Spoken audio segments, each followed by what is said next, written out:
Hello, and welcome back to the conclusion of the Go-To Educator training, a mental health literacy approach. We're just going to continue on with the slides. So, acting on your concerns, identification, triage, support, and referral. We can use the CLASP model to talk about that a little bit more. C, this may include preparing materials, personnel, or a strategy before you start. L, this is the most important step of the model. Without empathetic listening, you are unlikely to be successful. AS for assess.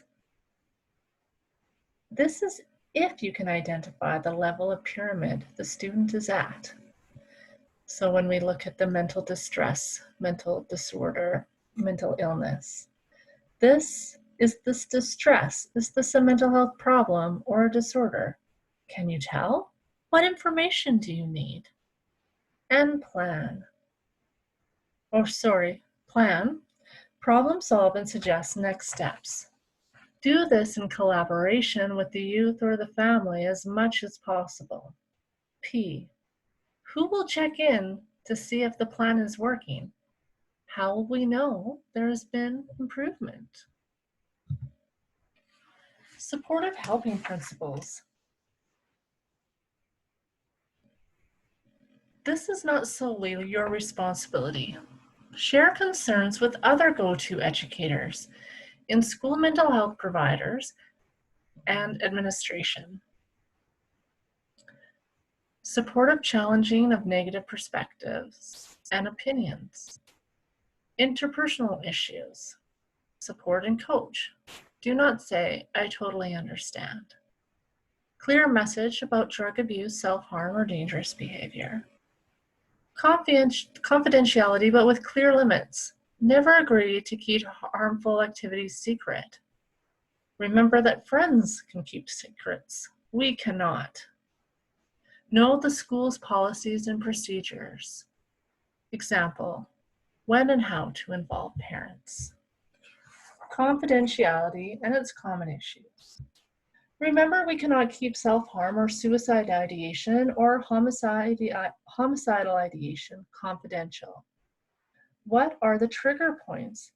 And what will be the process must be understood by all.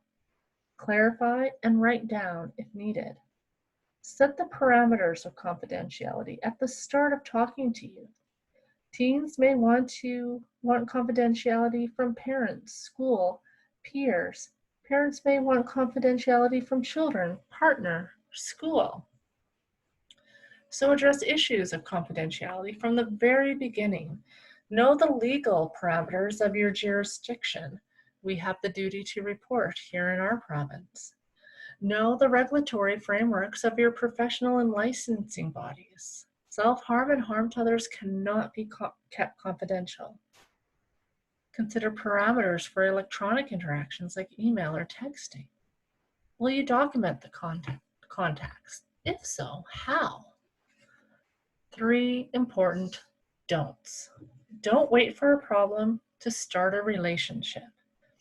If the first time you introduce yourself to a student's parents is when you meet to discuss a mental health concern, your challenge and the resistance you may meet are that much greater.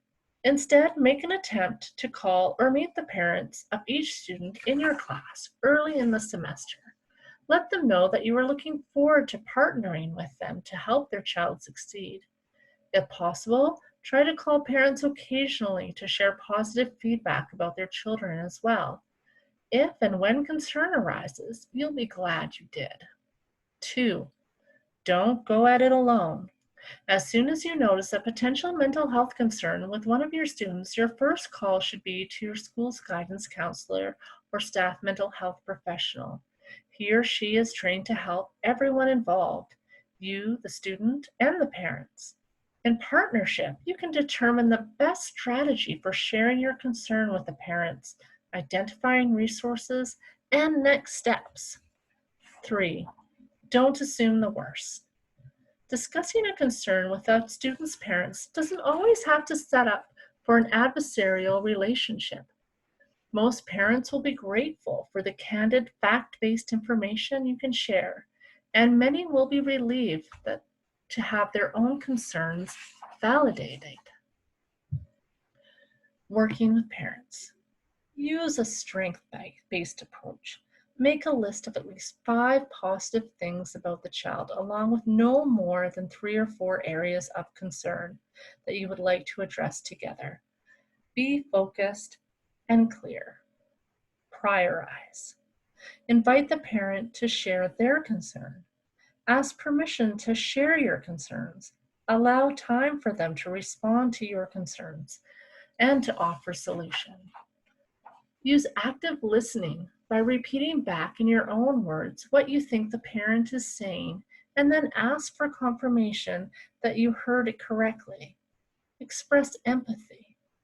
Ask permission to share what you have observed about their student in the classroom that concerns you, and then ask what they have observed at home and what strategies they might have tried in the past to address their concern.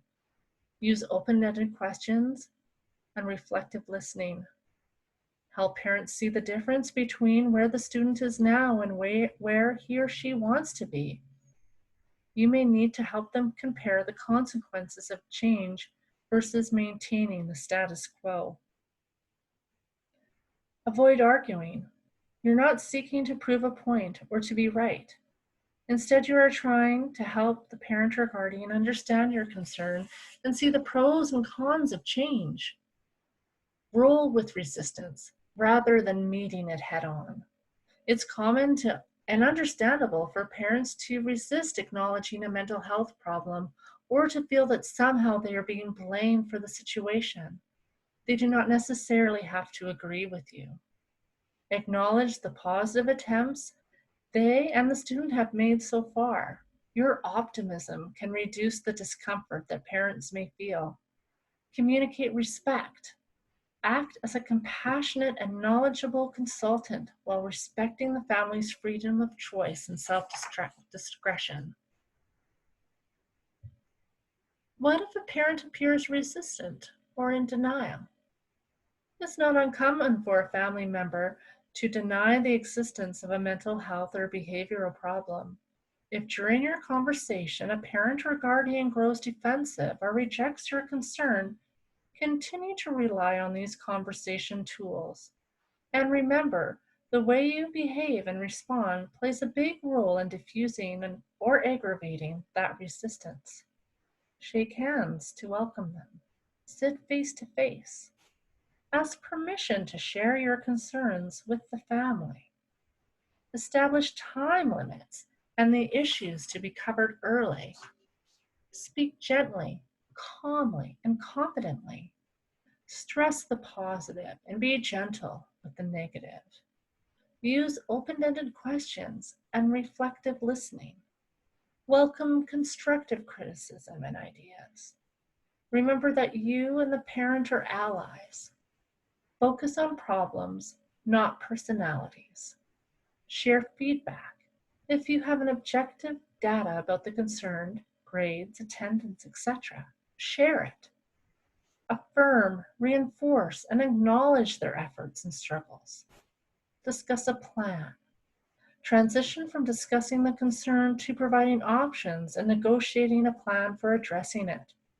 Provide information and resources.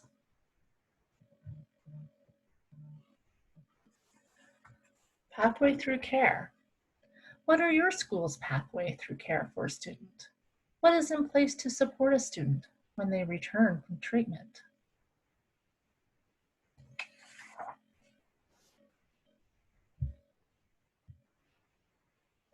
And here are a list of contacts that you can reach teenmentalhealth.org. And here is my contact, where you can reach me through email or by phone if you need to debrief or have any questions about this information. There is supplementary learning that is available through the curriculum guide for educators. And if you're interested, we can certainly set that up for your school. So it's been a pleasure being with you for these couple of hours, and enjoy your online learning, and we hope to be all together soon. Take care.